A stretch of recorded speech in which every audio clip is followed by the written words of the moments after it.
नमस्कार, जय हिंद, वंदे मातरम। दोस्तों आप सभी का बहुत बहुत स्वागत है आपके अपने यूट्यूब परिवार राजस्थान क्लासेस पर।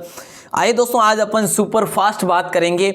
मॉडल पेपर रहने वाला है दोस्तों, और सुपर फास्ट रफ्तार से पढ़ने वाले वन रक्षक और वनपाल के लिए स्पेशली है दोस्तों। देखिए यहाँ पर जो ये मॉडल पेपर है ना, जिसमें दोस्तों अपन 50 क्वेश्चन पढ़ेंगे, इतने सुपर फास्ट पढ़ेंगे, आपको साथ ही साथ जवाब भी देने हैं। ठीक है, आप टेस्ट के माध्यम से भी इसे ले सकते हैं। अगर आप चाहते हैं कि भाई मुझे टेस्ट के माध्यम से नहीं है, जो बिल्कुल ऐसे ही देखना, तो बिल्कुल देख सकते हैं। तो दोस्तों अगर बात करें 50 जो क्वेश्चन है, ये प्रश्न है ना वन रक्षक और वनपाल एग्जाम्स में पूछे गए प्रश्न है। ठीक है, बिल्कुल जो है दोस्तों पूछे गए प्रश्न है। आइए दोस्तों आज बात करते हैं ऐसे प्रश्नों की, तो बिल्कुल सुपर फास्ट रहेगा। सुबह दोस्तों 9 बजे क्लास होती है, जो भी प्यारे भाई बहन जुड़ना चाहे बिल्कुल सुबह 9 बजे की क्लास में, और 6 बजे भी शाम को क्लास होती है, रात्रि को 8:40 पर क्लास होती है। बिल्कुल भाग लीजिएगा और मेहनत करने में बिल्कुल कोई कसर नहीं छोड़नी आप सभी को। बिल्कुल दोस्तों पहला प्रश्न है कि निम्नलिखित में से किस प्रांत में सीढ़ीदार खेती की जाती है। देखिए दोस्तों, किस प्रांत में सीढ़ीदार खेती की जाती है। अच्छा क्वेश्चन है दोस्तों, और राइट आंसर पंजाब नहीं होगा, हरियाणा भी नहीं होगा, उत्तराखंड हो जाएगा सी ऑप्शन। तो यहाँ पर जो है सी ऑप्शन बताने वाले हर भाई हर बहन का राइट आंसर हो जाएगा। निम्न में से किस प्रांत में सीढ़ीदार खेती की जाती है, तो उत्तराखंड में की जाती है। अच्छा क्वेश्चन था, इसको आप लॉक कर दीजिएगा। नेक्स्ट क्वेश्चन आपकी स्क्रीन पे देखिए दोस्तों, नेक्स्ट क्वेश्चन ये पूछा जा रहा है कि सामने तो किसी देश का विकास किस आधार पर निर्धारित किया जाता है। किसी देश का अगर कोई विकास निर्धारित किया जाता है कि भाई इस देश का विकास कितना हुआ कितना नहीं हुआ, तो उसको निर्धारित करने के लिए दोस्तों क्या है, जो क्या माध्यम लिया जाता है। देखिए औसत साक्षरता दर, या फिर खेल कूद में स्थान, या फिर प्रति व्यक्ति आय। तो बिल्कुल जो है राइट आंसर प्रति व्यक्ति आय हो जाएगा। सी ऑप्शन यहाँ पर भी है जो राइट आंसर हो जाएगा। अच्छा क्वेश्चन है, बेस्ट क्वेश्चन है दोस्तों। और आज के प्रश्न में आपको बता दूं, आप जो है ना 50 में से दोस्तों 45 क्वेश्चन तो कर ही लेंगे, मुझे पूर्ण उम्मीद है। और ऐसे प्रश्न बीच में आने वाले आसान की आप बिल्कुल देखते हैं जो है चुटकियों में करने वाले आंसर को। देखिए अगला प्रश्न दोस्तों नंबर 3 है, और देखिए विश्व में मानव विकास सूचकांक के आधार पर निम्नलिखित पड़ोसी देशों में से किस देश की स्थिति भारत से जो है बेहतर है। देखिए विश्व में मानव विकास सूचकांक के जो है आधार पर निम्नलिखित में से पड़ोसी देशों में से किस देश की स्थिति भारत से बेहतर है। तो दोस्तों यहाँ पे राइट आंसर बांग्लादेश नहीं होगा, बल्कि आपका श्रीलंका हो जाएगा। क्या हो जाएगा? बांग्लादेश नहीं बल्कि श्रीलंका होगा। बहुत ही अच्छा प्रश्न है, इसको आप बी ऑप्शन के साथ लॉक करेंगे। चलिए नंबर 5 प्रश्न, देखिए निम्न में से कौन सा जो है प्राणी भारत में विलुप्त हो चुका है। देखिए दोस्तों यहाँ पे थोड़ा सा क्वेश्चन की एक सीरियल, एक क्वेश्चन बीच में नहीं है, तो अपन लास्ट में पढ़ लेंगे इसको। निम्न में से कौन सा प्राणी भारत में विलुप्त हो चुका है या फिर विलुप्त होने की कगार पे है। दोस्तों ये प्रश्न भी आपको पूछा गया है। सिंह होगा, या फिर चीता होगा, बाघ होगा, या फिर बगेरा होगा। दोस्तों डी ऑप्शन मैं आपको बता चुका हूँ। ये प्रश्न जो है ना पिछले एग्जाम्स में पूछे गए प्रश्न है, इसीलिए आपके लिए एक टेस्ट के माध्यम से मैं आपके लिए लेकर आया हूं ये क्लास। ठीक है, चलिए अगला प्रश्न है। देखिए दोस्तों आसान सा प्रश्न है कि राजस्थान का जो पर्वतीय स्थल जो है ना, ये कौन सा माउंट आबू है, या मसूरी है, या जोधपुर, या फिर बीकानेर। राजस्थान का पर्वतीय स्थल जो है दोस्तों, देखिए मसूरी नहीं होगा, जोधपुर दोस्तों देखिए ये तो मरुस्थल क्षेत्र में आता है। ठीक है, और बीकानेर भी है जो ये मरुस्थली क्षेत्र में। तो माउंट आबू जो है ये क्या है, ये पर्वतीय क्षेत्र है दोस्तों। अच्छा क्वेश्चन है, ये भी सभी का राइट आंसर होगा, ए ऑप्शन। बहुत बढ़िया। हरित क्रांति जो है ना ये क्या है। देखिए जैसा कि ऑप्शन में देर का है ना, ऑप्शन में देर का, इस हिसाब से तो ये हो जाएगा दोस्तों। देखिए कृषि उत्पादन में वृद्धि होगा, या खनिज उत्पादन, या फिर दुग्ध उत्पादन में वृद्धि, या फिर औद्योगिक उत्पादन में वृद्धि। लेकिन दोस्तों हरित क्रांति की अगर हम बात करें तो खाद्यान्न से संबंधित होती है, खाद्यान्न में। ठीक है, तो यहाँ पे राइट आंसर दोस्तों कृषि उत्पादन में वृद्धि हो जाएगा। नंबर 7 का राइट आंसर सभी का होगा, ए ऑप्शन। बहुत ही खतरनाक क्वेश्चन था, अच्छा क्वेश्चन था। क्लियर। चलिए अगला प्रश्न है। देखिए दोस्तों अगला है कि आधुनिक मानव होमो सेपियंस के सर्वप्रथम सदस्यों को कहां पर खोजा गया था। आधुनिक मानव होमो सेपियंस के सर्वप्रथम सदस्यों को कहां पर खोजा गया था। जैसा कि ऑप्शन दक्षिण अफ्रीका है, ऑप्शन अफ्रीका भी है, ऑप्शन जो है इजिप्ट भी है, ऑप्शन मेसोपोटामिया भी है। तो बहुत ही आसान सी चीज़ है कि भाई अफ्रीका जो है राइट आंसर होगा, बी ऑप्शन जो है सही आंसर हो जाएगा। ठीक है, तो दोस्तों सुपर फास्ट बता रहा हूँ यहाँ पे, थोड़ा सा आप भी ध्यान देंगे, आपको भी आंसर देना है साथ ही साथ। ठीक है, अगला प्रश्न है नंबर 9 कि भारत का राष्ट्रीय पक्षी दोस्तों कौन सा है। दोस्तों भारत का राष्ट्रीय पक्षी कौन सा है? तो दोस्तों यहाँ पर देखिए ये जो गो डाउन दे रखा है ये तो राज्य पक्षी है राजस्थान का क्या है? राज्य पक्षी है दोस्तों। तो भारत का राष्ट्रीय पक्षी दोस्तों मोर है, और मोर को दोस्तों पक्षियों का राजा भी कहा जाता है। क्या? मोर को पक्षियों का राजा भी कहा जाता है। बहुत ही अच्छा क्वेश्चन है, और आगे बढ़ेंगे, अगले प्रश्न को देखेंगे। और दोस्तों मोर के साथ साथ और भी अगर हम बात करें, मोर जो म्यांमार का भी है, जो ये बिल्कुल जो है क्या है? राष्ट्रीय पक्षी है। चलिए नेक्स्ट क्वेश्चन है, सरिस्का कौन से जिले में स्थित है? बोले सर ये प्रश्न कितने आसान से है, ऐसे प्रश्न रोज लाइएगा? नहीं दोस्तों, रोज नहीं लाने, हमें जो है बिल्कुल अच्छे लेवल के क्वेश्चन पढ़ने, लेकिन ये जो है ना ये पिछले एग्जाम्स में पूछे गए, इसलिए मैं आपको पूछ रहा हूँ, यहाँ पर सुपर फास्ट दे रहा हूँ। सरिस्का जो है दोस्तों अलवर में है, ठीक है। और ये दूसरी बाघ परियोजना दोस्तों कौन सी दूसरी बाघ परियोजना है? राजस्थान की। अच्छा क्वेश्चन है, इसको भी आप सभी ने लॉक कर दिया, बेहतरीन है। अगला प्रश्न, जैसलमेर व बाड़मेर में किसके लिए रिफाइनरी का कार्य निर्माणाधीन है? देखिए जैसलमेर और बाड़मेर के अंतर्गत जो है किसके लिए रिफाइनरी का कार्य जो है निर्माणाधीन है? जैसे खनिज तेल ऑप्शन है, वनस्पति है, गेहूं है और बांस है, इनमें से कौन सा लॉक करेंगे आप? ऐसा प्रश्न अगर बन गया होता तो कौन से को लॉक करते? खनिज तेल को लॉक करते। बहुत बढ़िया दोस्तों, ठीक है। तो दोस्तों खनिज तेल के लिए दोस्तों अगर हम बात करें, यहाँ पर देखिए एक ऐश्वर्य है, ठीक है, और ऐश्वर्या है, जैसे कि भाग्यम है, रागेश्वरी, ये यहाँ के प्रसिद्ध है दोस्तों चैत्र, ठीक है। आगे बढ़े और अगले प्रश्न की बात करें तो ये आता है ऑक्सीजन के रासायनिक योग को क्या कहते हैं? ऐसे प्रश्न मैं आपको कई बार बता भी चुका हूं, और आपका ये पूछा गया प्रश्न भी है कि ऑक्सीजन के रासायनिक योग को हम क्या कहते हैं। तो दोस्तों ये क्वेश्चन शायद अपन ने कल ही पढ़ा था, अपचयन कहा जाता है। ऑक्सीजन के रासायनिक योग को अपचयन कहा जाता है। अपचयन आपका राइट आंसर होगा, बी ऑप्शन। बहुत ब्रिलियंट सभी। अगला प्रश्न नंबर 13 की प्रकाश के एक पारदर्शी माध्यम से दूसरे पारदर्शी माध्यम में प्रवेश पर दिशा बदलने के को क्या कहा जाता है? देखिए एक बार वापस से प्रश्न को पढ़िए कि प्रकाश के एक पारदर्शी माध्यम से दूसरे पारदर्शी माध्यम में प्रवेश पर दिशा बदलने को क्या कहा जाता है? तो यहाँ पर तो सीधी सी बात है दोस्तों, राइट आंसर अपवर्तन हो जाएगा। बी ऑप्शन यहाँ पर है जो सही आंसर होगा, अपवर्तन, ठीक है। क्या होगा? अपवर्तन होगा, बिल्कुल। आगे बढ़े, अगले प्रश्न को देखें। अगला प्रश्न, निम्न में से कौन सा कार्बन का रूप नहीं है? देखिए दोस्तों कि कौन सा जो है कार्बन का रूप नहीं है, हीरा नहीं है, या फिर कोयला नहीं है, या ग्रेफाइट नहीं है, या सोना नहीं है।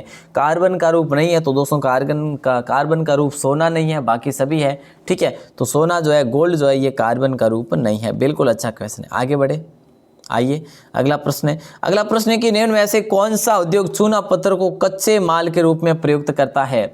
निम्न में से कौन सा उद्योग चूना पत्थर को कच्चे माल के रूप में प्रयुक्त करता है? तो यहाँ पर राइट आंसर आप सभी का होगा, बी ऑप्शन, सीमेंट होगा दोस्तों। क्या होगा? सीमेंट होगा। क्या पूछा जा रहा है कि निम्न में से कौन सा उद्योग चूना पत्थर को कच्चे माल के रूप में प्रयुक्त करता है? सीमेंट होगा। अगला प्रश्न नंबर 16 देखिए दोस्तों, यहाँ पे जो है ना मैं आपके लिए सुपर फास्ट दे रहा हूँ, ठीक है। तो मानव नेत्र के जिस भाग पर किसी वस्तु का प्रतिबिंब बनता है वह जो है कॉर्निया होगा, पुतली होगा, रेटिना होगा, या फिर परितारिका होगा। मानव नेत्र के जिस भाग पर किसी व्यक्ति का वस्तु का जो है प्रतिबिंब बनता है वह दोस्तों रेटिना कहलाता है। क्या? रेटिना है, वो क्या है? रेटिना है। इंपॉर्टेंट है। आगे बढ़े और अगला आता है कि जून 1992 में पृथ्वी सम्मेलन जो हुआ वो कौन से देश में हुआ? देखिए दोस्तों नंबर 17 में क्या है कि जून 1992 में पृथ्वी सम्मेलन जो है किस देश में हुआ? तो राइट आंसर सभी का हो जाएगा सर, ये तो जो है ब्राजील में हुआ था। कब हुआ था? कहाँ पे हुआ दोस्तों? ब्राजील में। कब हुआ? 1992 में, जून 1992 में, ठीक है। अच्छा क्वेश्चन था। अगला प्रश्न है, एजेंडा 21 का संबंध किससे? दोस्तों ये बताना है। एजेंडा जो 21 है, एजेंडा 21 का संबंध जो है किससे है? ऑप्शन जो है राइट आंसर की बात करें तो देखिए सी ऑप्शन दे रखा है, और डी भी दे रखा है, और बी भी। लेकिन हम किसकी बात करेंगे दोस्तों? वनपाल वनरक्षक के लिए हमारा ये मॉडल पेपर है, तो हमें सिर्फ और सिर्फ ये प्रश्न पूछा जा सकता है, भूमंडलीय सतत विकास, भूमंडलीय सतत विकास, ठीक है। अच्छा क्वेश्चन था दोस्तों ये भी। नंबर 19 क्वेश्चन आपकी स्क्रीन पे, काजीरंगा उद्यान मुख्य रूप से किस वन्य जीव अभ्यारण्य संरक्षण हेतु प्रसिद्ध है? काजीरंगा उद्यान मुख्य रूप से किस वन्य जीव प्रजाति के संरक्षण हेतु प्रसिद्ध है? तो चीता होगा, या फिर गेंडा होगा, या बाघ होगा, या फिर हाथी होगा। मोस्ट क्वेश्चन है दोस्तों, और यहाँ पर गेंडे को लॉक करेंगे अपन। गेंडा जो है सही आंसर होगा। गेंडा जो है बी ऑप्शन में आ रहा है, बिल्कुल सही। काजीरंगा उद्यान मुख्य रूप से किस वन्य जीव प्रजाति के संरक्षण हेतु प्रसिद्ध है? तो गेंडे के लिए प्रसिद्ध है दोस्तों। क्लियर ना? चलिए आगे बढ़ते हैं। अगला आता है कि गिर अभ्यारण्य जो है, गिर राष्ट्रीय उद्यान जो है कौन से राज्य में। कितना आसान सा प्रश्न है कि जो गिर राष्ट्रीय उद्यान है ये कौन से राज्य में है। राजस्थान में तो नहीं है साहब। और दोस्तों गुजरात में, मध्य प्रदेश में, उत्तर प्रदेश में। सही आंसर आप सभी का हो जाएगा सर बी ऑप्शन को लॉक करिए। गिर राष्ट्रीय उद्यान जो है ये तो जो है गुजरात में है। अच्छा क्वेश्चन है। नेक्स्ट क्वेश्चन, अर्जुन पुरस्कार प्राप्त खिलाड़ी श्री राम सिंह जो है किस खेल से संबंधित है। काफ़ी भाई बहन देखते होंगे कि यह जो सर सुपर फास्ट कर रहे हैं, फास्ट है कि हम आंसर नहीं दे पा रहे। देखिए दोस्तों आंसर नहीं दे पा रहे तो कोई बात नहीं, अगर दे पा रहे तो बहुत बढ़िया अच्छी बात है। अगर नहीं दे पा रहे ना तो ध्यान से सुनिएगा, सारे क्वेश्चन जो है आपको देखना है कि आपके कितने प्रश्न आप जो है यहाँ पर ऐसे में होता कितने सही कर पाते। तो अर्जुन पुरस्कार प्राप्त खिलाड़ी श्री राम जी किस खेल से संबंधित। तो दोस्तों यहाँ पे राइट आंसर आप सभी का हो जाएगा तैराकी से संबंधित। B option is the correct answer. ठीक है, तैराकी जो है सही आंसर हो जाएगा। अगला प्रश्न है नंबर 22 की कृष्णा पूनिया जो है किस खेल से संबंधित है। कृष्णा पूनिया जो है ये किस खेल से संबंधित। दोस्तों कितना आसान है, ऊंची कूद नहीं होगा, लॉन्ग जंप भी नहीं होगा, डिस्कस थ्रो हो जाएगा। सी ऑप्शन राइट आंसर होगा, डिस्कस थ्रो। दोस्तों डिस्कस थ्रो से संबंधित कौन है, कृष्णा पूनिया। आगे बढ़े, अगले प्रश्न को देखें तो दोस्तों नंबर 23 आता है, सरदार पटेल पुलिस यूनिवर्सिटी राज्य के किस शहर में स्थापित की गई। जैसा कि दोस्तों आपकी स्क्रीन पे क्वेश्चन बहुत ही अच्छा है। सरदार पटेल पुलिस यूनिवर्सिटी जो कि राजस्थान के जोधपुर में स्थापित की गई। दोस्तों डी ऑप्शन है जो राइट आंसर हो जाएगा इस प्रश्न का। बहुत ही अच्छा क्वेश्चन था ये भी। राजस्थान राज्य से लोकसभा में कितने सदस्य चुने जाते हैं। दोस्तों राजस्थान राज्य से जो लोकसभा में जो सदस्य चुने जाते हैं वो कितने। तो यहाँ पे क्लियर सी बात है, आपको दिखाई भी दे रहा है कि सर डी ऑप्शन हमें बिल्कुल है जो आसानी से दिखाई दे रहा है कि राइट करा हुआ है बिल्कुल। तो डी ऑप्शन सभी का राइट आंसर हो जाएगा। 25 जो है दोस्तों कुल। ठीक है, और अगला प्रश्न भी आपकी स्क्रीन पे है।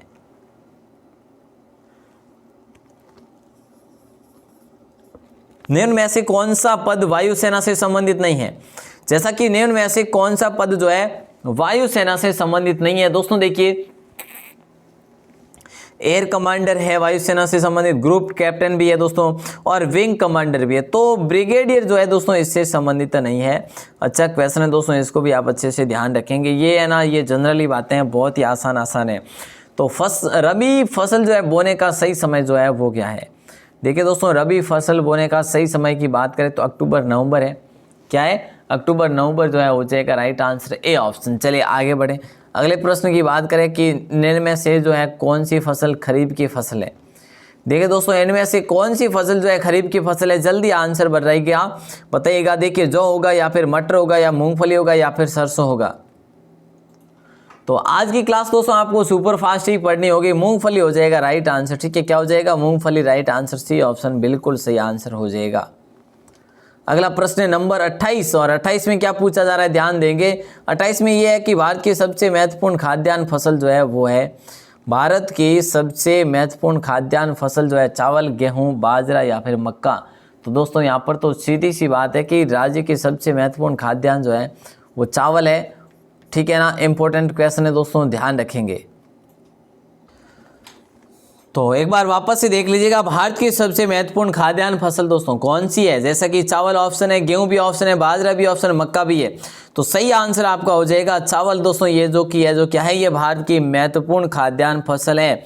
चलिए अगला प्रश्न आया है। अगला प्रश्न आपके लिए आया है कि सरकार निम्न में से कौन सी घोषणा फसलों को सहायता देने के लिए करती है। सरकार जो है निम्न में से कौन सी घोषणा फसलों को सहायता देने के लिए करती है। अधिकतम सहायता मूल्य या फिर मध्यम सहायता मूल्य या न्यूनतम सहायता मूल्य या फिर प्रभावी। तो देखिए दोस्तों यहाँ पे राइट आंसर आप सभी का हो रहा है कि न्यूनतम सहायता मूल्य। तो बिल्कुल सी ऑप्शन जो है राइट आंसर हो जाएगा आपका। ठीक है, सी ऑप्शन राइट आंसर हो जाएगा। अगला प्रश्न है, क्वेश्चन है नागौरी, कांकरेज, थारपारकर, राठी।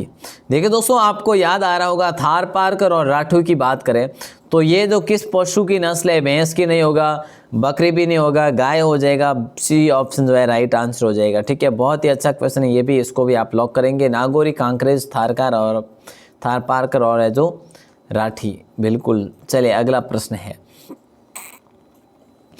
किसान खेत की मृदा की किस परिस्थिति में बिना बुझा हुआ छूना या चाक का उपयोग करेगा दोस्तों, ये प्रश्न पूछा जा रहा है।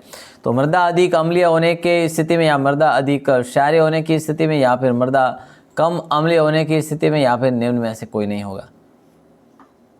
तो यहाँ पर दोस्तों राइट आंसर की बात करें तो सही आंसर आपका होगा सी ऑप्शन। क्या होगा, मृदा अधिक क्षारीय होने के कारण जो है बिल्कुल जो है ये सही आंसर हो जाएगा। किसान खेत की मृदा की परिस्थिति में, किसान खेत की किस परिस्थिति में बिना बुझा हुआ छूना या फिर बुझा हुआ छूना या फिर जो है चौक का उपयोग करता है। बिल्कुल दोस्तों यहाँ पर राइट आंसर आप सभी का हो जाएगा बिल्कुल। चले आगे बढ़े दोस्तों, अगले प्रश्न की बात करें तो नंबर 32, और नंबर 32 में क्या पूछा जा रहा है, क्षारक किसी धातु से अभिक्रिया करता है। क्षारक जो है कि किसी धातु से अभिक्रिया करता है तो क्या होता है, हाइड्रोजन गैस से उत्सर्जन के साथ एक लवण का निर्माण होता है, या हाइड्रोजन गैस का उत्सर्जन होता है, या कार्बन डाइऑक्साइड गैस एवं जल उत्पन्न होती है, या फिर हाइड्रोजन एवं हाइड्रोक्साइड आयन का निर्माण करते हैं। तो देखिए दोस्तों यहाँ पे आपका राइट आंसर साइंस का ही क्वेश्चन है, ए ऑप्शन सही आंसर होगा, है ना, ए ऑप्शन। क्षारक किसी धातु से अभिक्रिया करता है हाइड्रोजन गैस के उत्सर्जन के साथ साथ एक लवण का निर्माण होता है दोस्तों, ये चीज़ भी है जो आप ध्यान रखेंगे। आगे बढ़ते हैं और अगले प्रश्न को देखते हैं।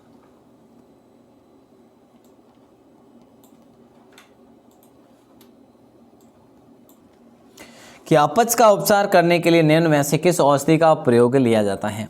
तो यहाँ पर दोस्तों एनालेजेसिका पीड़ाहार होगा, या फिर एंटासिड होगा, या एंटीसेप्टिक होगा, या एंटीबायोटिक होगा। अपच का उपचार करने के लिए निम्न में से किस औषधि का प्रयोग होगा, तो दोस्तों एंटासिड होगा। ठीक है, क्या होगा, एंटासिड होगा दोस्तों। यहाँ पर बी ऑप्शन सी का राइट आंसर होगा। बहुत ही इंपॉर्टेंट और आसान सा प्रश्न है।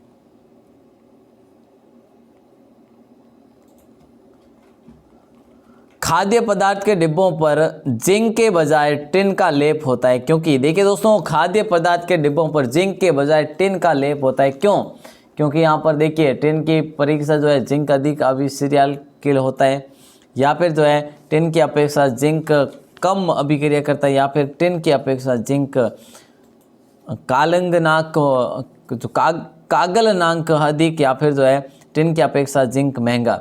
तो देखिए दोस्तों यहाँ पे आपका राइट आंसर होगा ए ऑप्शन, टिन की परीक्षा जिंक अधिक अभिक्रिया होता है। ठीक है, अगला प्रश्न नंबर 36 में क्या कह रहा है, देखिए निम्न में से माल परिवहन का कौन सा साधन जो है वाहनांतरण हानियों तथा देरी को घटाता है। निम्न में से माल परिवहन का कौन सा साधन वाहनांतरण हानियों एवं देरी को बचाता है। तो दोस्तों राइट आंसर आप सभी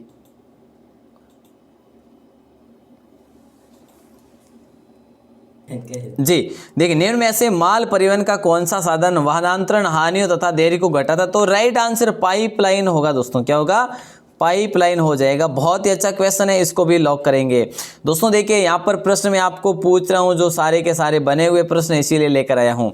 सुपर फास्ट भी इसीलिए कर रहा हूँ कि यहाँ पर टाइम अपना बच जाए और मेरा भी टाइम बचे और दोस्तों आपका भी।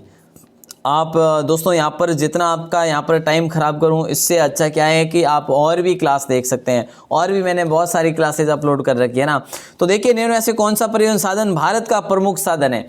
इनमें से भारत का जो प्रमुख साधन है ना, पाइपलाइन है, नहीं साहब, रेल लाइन होगा या सड़क लाइन या फिर वायु परिवहन। दोस्तों वायु परिवहन भी इतना नहीं है जितना कि एक प्रमुख साधन रेल परिवहन दोस्तों। तो रेल परिवहन जो है राइट आंसर आपका बी ऑप्शन हो जाएगा। बेहतरीन क्वेश्चन था दोस्तों। अगला प्रश्न है, लो अयस्क किस प्रकार का संसाधन है।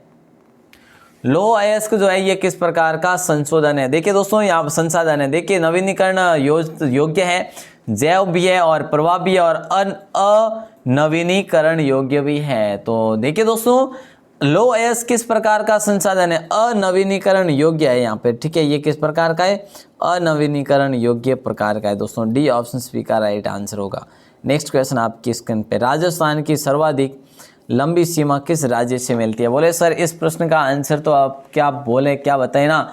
तो दोस्तों यहाँ पर जो राइट आंसर आप सभी का हो जाएगा कि राजस्थान की सर्वाधिक लंबी सीमा किस राज्य से लगती है, तो भाई मध्य प्रदेश से लगती है, लगभग 1600 किलोमीटर की लगती है। अच्छा क्वेश्चन है दोस्तों, आगे बढ़ते हैं और अगले प्रश्न को देखें। नंबर 40 क्वेश्चन, बीहड़ भूमि का सर्वाधिक विस्तार जो है किस जिले में है। ये क्वेश्चन तो कोई गलत नहीं करेंगे क्योंकि एक दिन पहले ही तो पढ़ा था इस क्वेश्चन को रात्रि क्लास में कि बीहड़ भूमि का सर्वाधिक विस्तार जो है किस जिले में है। सवाई माधोपुर है या फिर भरतपुर है या धौलपुर है या फिर कोटा है।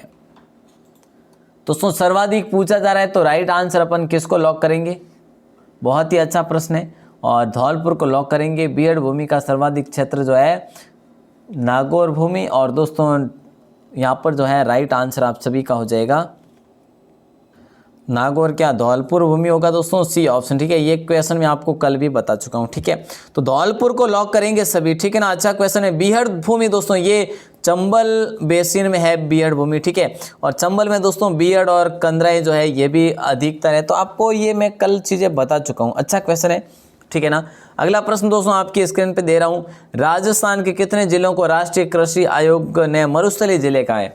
मतलब कि राजस्थान के कितने जो जिले हैं जिसे मरुस्थलीय का, और ये किसने कहा, राष्ट्रीय कृषि आयोग ने कहा दोस्तों।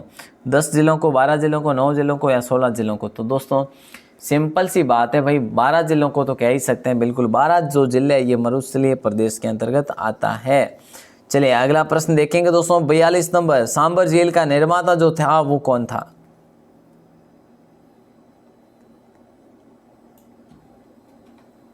सांबर झील का निर्माता दोस्तों जल्दी आंसर बताइएगा, वासुदेव, नरदेव या फिर अर्णोराज या फिर जो है विग्रहराज। दोस्तों अर्णोराज की बात करें तो अर्णोराज ने तो जो है आना सागर का निर्माण करवाया था, लेकिन यहाँ पर सही आंसर सांबर झील के निर्माण की बात करें तो ए ऑप्शन आपका सही आंसर होगा, वासुदेव चौहान दोस्तों। ठीक है, चलिए सांबर झील का निर्माण इनके द्वारा करवाया गया। नेक्स्ट क्वेश्चन है, 2001 की जनगणना में 2011 की जनगणना में कमी हुई। देखिए 2001 की तुलना में 2011 की जनगणना में जो कमी हुई ना, वो जनसंख्या घनत्व में हुई या निरक्षरता में हुई या जनसंख्या में आया, इनमें से कोई। दोस्तों आसान सा प्रश्न है दोस्तों, अगर कमी हुई है ना 2001 की तुलना में 2011 की जनगणना में जो कमी हुई ना, वो निरक्षरता की कमी हुई है ना, निरक्षरता की कमी हुई। साक्षरता तो बढ़ी है ना, बिल्कुल अच्छा क्वेश्चन है, समझने वाली बात है। तो बी ऑप्शन जो है राइट आंसर हो जाएगा आपका, बी ऑप्शन। चलिए बहुत अच्छे, अगला प्रश्न देखेंगे।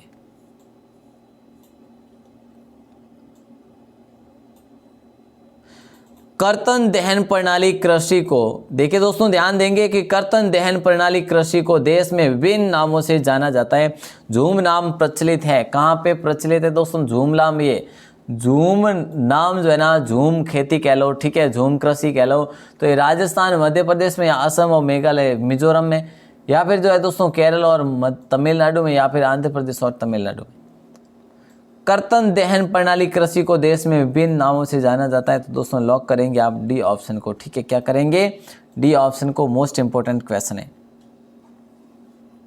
सॉरी बी ऑप्शन को। ठीक है, असम और मेघालय को। ठीक है, असम, मेघालय और मिजोरम को लॉक करेंगे, बी ऑप्शन को। मैंने आपको डी बताया, डी नहीं बल्कि बी ऑप्शन होगा। ठीक है ना, तो इसको आप लॉक करेंगे, असम, मेघालय और मिजोरम हो जाएगा। झूम नाम से यहाँ पर नाम से जाना जाता है दोस्तों, यहाँ पर ये कृषि अधिकतर होती है। चलिए अगला प्रश्न आपकी स्क्रीन पे कि देखिए प्रश्न क्या है कि निम्न में से कौन सा संरक्षण जो है तरीका समुदायों की सीधी भागीदारी नहीं करता। इनमें से कौन सा संरक्षण तरीका जो है समुदायों की सीधी भागीदारी नहीं करता। साझा वन प्रबंधन या फिर बीज बचाओ आंदोलन या चिपको आंदोलन या फिर जो है वन्यजीव अभ्यारण्य। तो दोस्तों देखिए यहाँ पर राइट आंसर वन्यजीव अभ्यारण्य का परिसीमन होगा कि निम्न में से कौन सा संरक्षण तरीका समुदाय की सीधी भागीदारी नहीं करता। वन्यजीव अभ्यारण्य का परिसीमन होगा दोस्तों, यहाँ पर राइट आंसर आपका ये होगा। ठीक है, डी ऑप्शन। चलिए अच्छा क्वेश्चन था दोस्तों, और आगे बढ़े तो अगला प्रश्न आता है कि प्रोजेक्ट टाइगर की शुरुआत जो की ना वो कब से हुई थी दोस्तों। ये मैं आपको कई बार बता चुका हूँ दोस्तों। कैलाश सांकला को टाइगर मैन ऑफ इंडिया कहा जाता है। ठीक है, इंदिरा गांधी के समय दोस्तों टाइगर प्रोजेक्ट की स्थापना की थी 1973 में। ठीक है ना, सभी का राइट आंसर आ रहा है यहाँ पे, बहुत बढ़िया, बहुत अच्छे। अगला प्रश्न है, राजस्थान की वन नीति कब घोषित की गई थी। देखिए दोस्तों राजस्थान की वन नीति जो है वो कब घोषित की गई थी, ये आप सभी को बताना है। 2000 में, 2010 में, 1988 में या 1952 में। राजस्थान की वन नीति कब घोषित की गई दोस्तों, ये 2000 2011 में की गई, आपको याद होगा तो इम्पोर्टेंट क्वेश्चन है, ठीक है। 2010 हो जाएगा राइट आंसर। अगला प्रश्न क्या है, अगला प्रश्न क्या है दोस्तों, देखिए राजस्थान देखिए क्या आ रहा है, राजस्थान वानिकी एवं जैव विविधता परियोजना फेज सेकंड किस देश की सहायता से प्रारंभ की गई है। तो यहाँ पर अगर दोस्तों देखिए बहुत ही अच्छा क्वेश्चन है, राजस्थान वानिकी एवं जैव विविधता परियोजना फेज सेकंड किस देश की सहायता से प्रारंभ की गई। तो राइट आंसर दोस्तों यहाँ पर क्या करेंगे, बिल्कुल आसान सा प्रश्न है, जापान हो जाएगा, ठीक है। और जापान जो है आपका डी ऑप्शन में राइट आंसर आ रहा है, जापान, बहुत बढ़िया।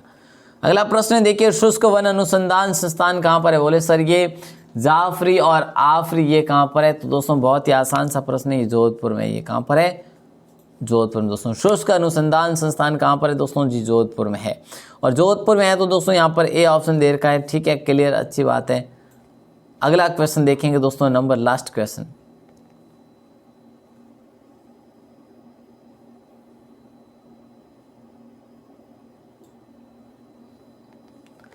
देखिए दोस्तों 50 में क्या पूछा जा रहा है, ध्यान देंगे कि सन 1730 में अमृता देवी के नेतृत्व में वैष्णवी समाज के 363 स्त्रियों ने वृक्ष को काटने से बचाने के लिए अपने प्राणों की आहुति दी गई। और खेजली जो है ना, ये कौन से ज़िले में, सबसे आसान है भैया जी, बहुत ही आसान है सर। इसका हम क्या करें, डी ऑप्शन को लॉक कर दीजिएगा। चलो जो भी है, बिल्कुल जो है जोधपुर जो है सही आंसर है, बिल्कुल ठीक है ना। खेजली जो है दोस्तों यहाँ पर जोधपुर हो जाएगा सही आंसर, क्लियर। तो दोस्तों यहाँ पर ये थे आपके 50 क्वेश्चन, बहुत ही जैसे कि अगर बात करें तो इम्पोर्टेंट भी थे दोस्तों, है ना, इम्पोर्टेंट भी थे।